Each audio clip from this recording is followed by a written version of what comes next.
April is Fair Housing Month, and in honor of Fair Housing Month, we are delighted to have with us author, Georgetown professor, and my law school friend, Sherryl Cashin.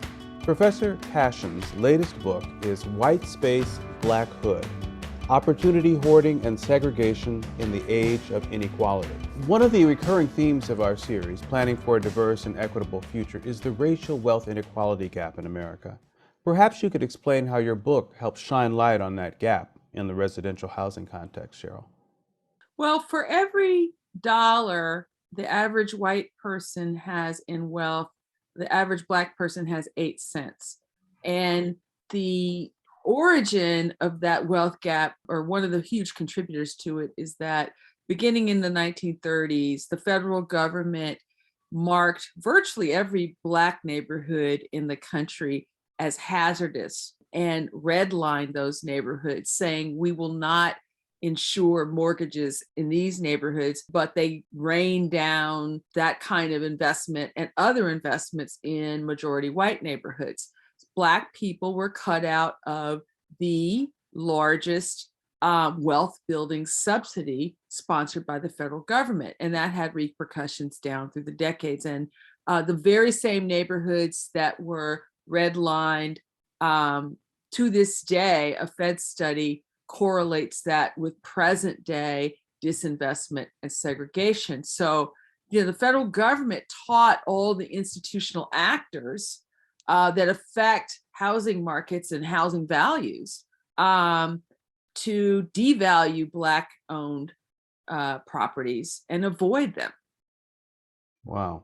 Well, it sounds like it's pretty entrenched, and I think you even used the term residential caste. What do you mean by that? Like, what supports that idea?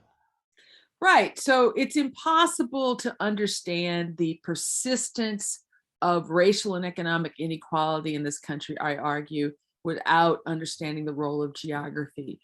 What we have is a system where government at all levels overinvests and excludes in affluent white spaces and disinvests and contains and frankly preys on people in high poverty Black and brown neighborhoods. And we have, decades of history, particularly of politicians dog whistling, frankly, telling tales about the people who live in the hood to justify extreme segregation. And, the biggest tale or myth that's told often in America is that high opportunity living is earned and hood living is the deserved result of individual bad behavior.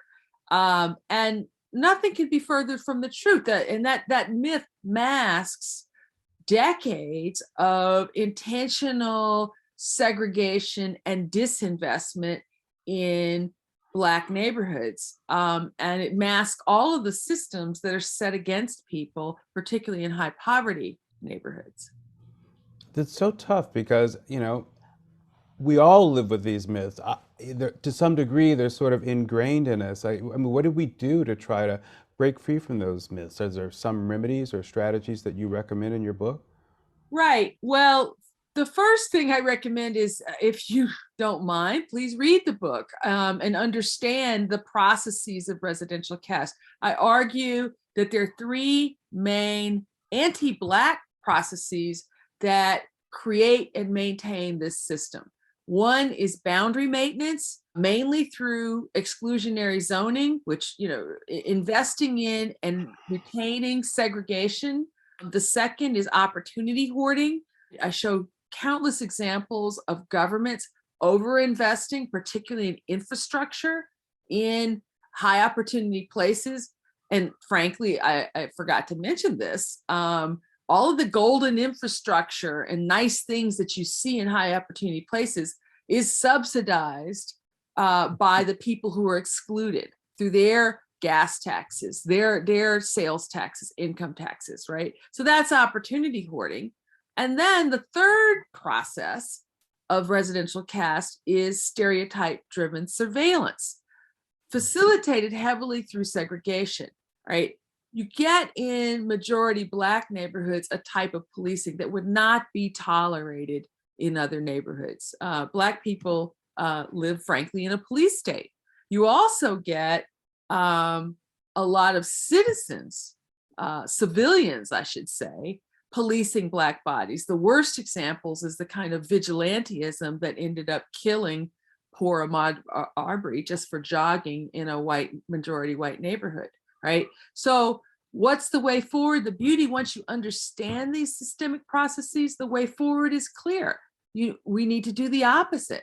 So inclusionary zoning rather than exclusionary zoning. What I call greenlining of Black neighborhoods rather than redlining.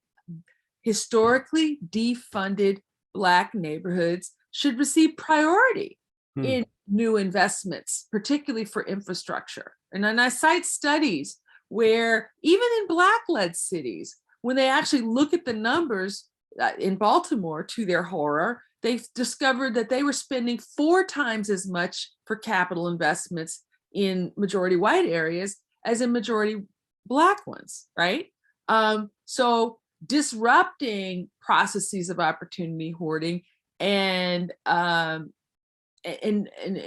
pursuing what's often referred to as racial equity in budgeting is needed. And then third, changing the relationship of the state, particularly the relationship between police with majority Black neighborhoods, changing that relationship from predatory to caring. That's the first step to transformation. And I give examples in the final chapter of the book to show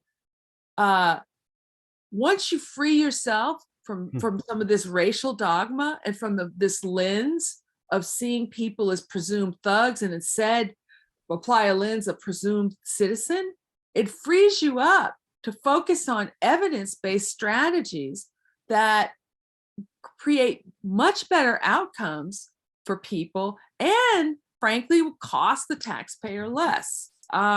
So, it's not hopeless. These patterns are entrenched, but I do feature in the final chapter some hopeful examples of transcending scenarios that are happening, frankly, in progressive cities. Well, that's the challenge. Still seems to be it's all, really convincing people that they have to let go of a mindset that was so entrenched that we're all sort of stuck with. And I wonder if there are ways that you think that maybe trust and estate lawyers might be able to, think about this or at least spread the word. Well, I think trust and estate lawyers would be more sensitive to an understanding of how these policies reduce the estates of people, the ability, particularly of African Americans, to have wealth to pass on to their beneficiaries. And so, I can see them perhaps being more open to the message of the harm here. And I just encourage trust and estates lawyers to bring that consciousness raising, to their politics, to, enter the fray and support policies, like changing the zoning. I read a study just 2 days ago, which found that 78% of the land in the Los Angeles metropolitan area is zoned solely for single family detached houses. Wow. Right? Which means, so many people are cut out of the American dream just because of that, right? So adding your voice to the growing multiracial coalition that wants something better and saner than a society that's separate and savagely unequal. So yeah, come on, be part of the allies that make things better. Well, thank you so much. I really appreciate both the insights from your book and how well researched it is, and I also am looking forward to giving all of our Trust and Estate Fellows an opportunity to try to think about these issues and maybe reframe how they consider the nature of residential segregation in this country. Thanks again. We really appreciate your being here. Thank you. It's been delightful to be with you, Terry. We're so grateful that Professor Cashin was here with us today to talk about these issues during Fair Housing Month. During this month, educate yourself about the myths of fair housing policy in America and work to dismantle the impact of decades of discrimination. Get involved in local politics. Support candidates that believe in fair housing and inclusionary zoning. Please visit ACTEC, actec.org/diversity for more information on this topic.